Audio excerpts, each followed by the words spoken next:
Every villain inside Cooper is based off of Mob Boss. Now, what this is a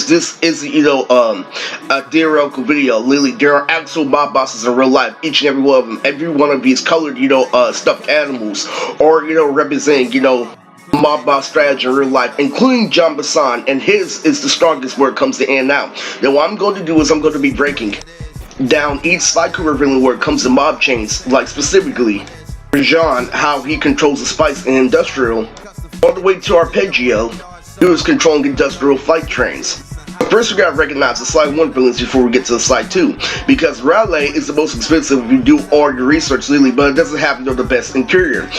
He even said himself, his security guard, his security system isn't as big as Bugshots. What it is, it's the most expensive that you can spend on a palace, which means that literally their interior in and out is rich, but when it comes to strategy, how a thief can sneak in, it's a little bit, threatening. I know we all flew the tree, Lily and Sly 1, Lily. How did Bentley, Lily, and Sly Lily find this abandoned warehouse in the middle of the sheet, Lily, and how does it have the security?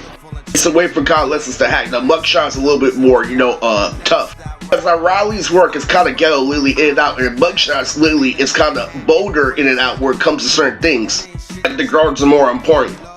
And they're stronger, Lily, and also it takes place at a casino, which there's heavy street strategy on.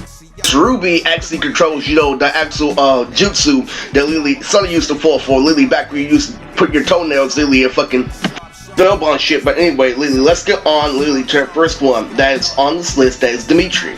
Dimitri is a mob boss because he controls the local disco train.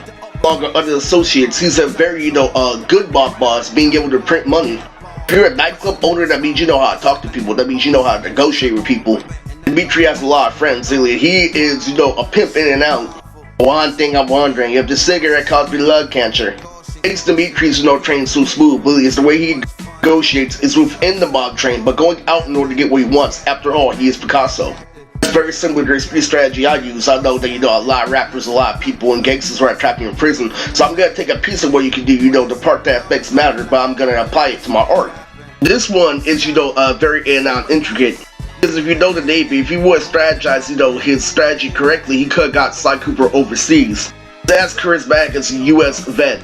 As slick as a con artist like Scarface and Lucky Luciano. The Panda King, when he moves back and forth, uses a form of mob boss that Lily, that means I'm gonna put one piece in the middle, but he eventually owns, a palace, a fire temple, representing, strategy that I used when I was in the hood, back when I used to put one piece in the middle like Nelly. I had a country build and went like this. That's to defer from enemies. Our leader has visited every single one of these locations.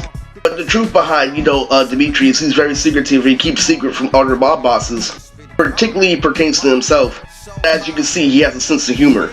Let's get on to Gay Rajan. So, what he is he's actually, better. The thing about Sly Cooper bosses is their bilge, when it comes to interior, which is why, they needed Murray in order to beat him, because Sly cannot beat this character alone because he is too bulky and agile.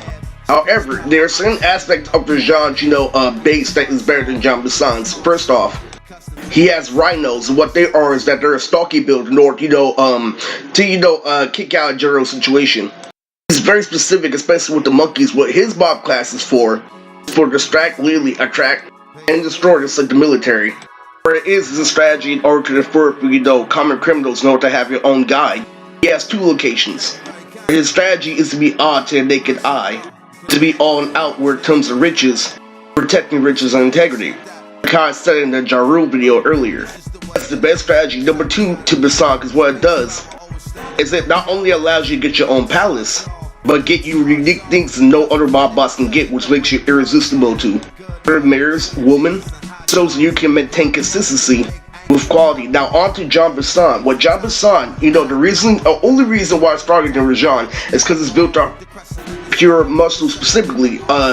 Rajan is more charismatic, but he is more, hands-on. And what I'm referring to is business and how it works. Every single, Cloud Gang member literally has a different way of formatting their business. And, what Rajan does was based off, being pretty but being strong at the same. John Bassan does is he make sure everything is, strong. So if you haven't noticed, if you haven't seen, my earlier videos, I'm talking about Alex, I'm talking about Lily having something all around in order to hit. That's what Sly Villain is all about. Bassan's theory is to be strong, in and out. Lily, worry about, charisma later. just making sure the interior is intact. Like me, while going reverse, I make sure that, you know, everything is on part. You know, Rajan is taking a certain risk to a certain extent. Now, Pedro is actually something unique that found in domestic violence. His strategy is based off the whole world. So if you don't know, Lily, the war between the nephew and the uncle, Lily regulates the whole population, makes new inventions, Lily, you know, sets a whole tone. And because he focuses on the world, actually, Lily, his view, Lily, you see how he has, you know, the most, you know, actual research in and out. What he doesn't know is that certain aspects of the world is below autism, and what that means is if you focus on a real world, you might not have the best of all worlds, like, you know, charisma, or, you know, the perfect straight lady, like Charlotte above, you know, the right thing at the right time. I have to say, if he uses technique, he would severely lose to his mother, because it's a form of conceit. Anyway, the best mob-based bases we have is, you know, Buckshot, you know, John and Passat, and this also do a drug dealing league. Their bases are based on, you know, big, you know, drug dealing cartels. That's just the Glock gang, Lily. The earlier ones, you know, Miss Ruby kind of, you know, drug deals, but in our actuality, she's a crazy person. You see, the whole point of mob boss is he's in control. When it comes to that contestant, that's an actual strategy for criminals, Lily, working for the police, you know, and that will fin sneaking in against the strategy. Like how, you know, the contestant, Lily, was working with the Pandit, she was working with, you know, Arpeggio, you know, and John Bassan. So, all the villains at once, I'd have to say, they're very calculated. Now, that doesn't just count, you know, for Slide 2 villains. I think Slide 3 actually has, you know, a mob boss literally within the credits, you know, which is, you know, Octavio. They literally say that he's a mob boss in the game. And let's not forget, have amazing vocals of the Legador. But also, it's this different, you know, Slide Cooper levels, you know, establish literally how they have, you know, their chains, you know, along with, you know, Raleigh had, you know, unique ones because they were squared, you know, Ruby had, you know, growths, etc.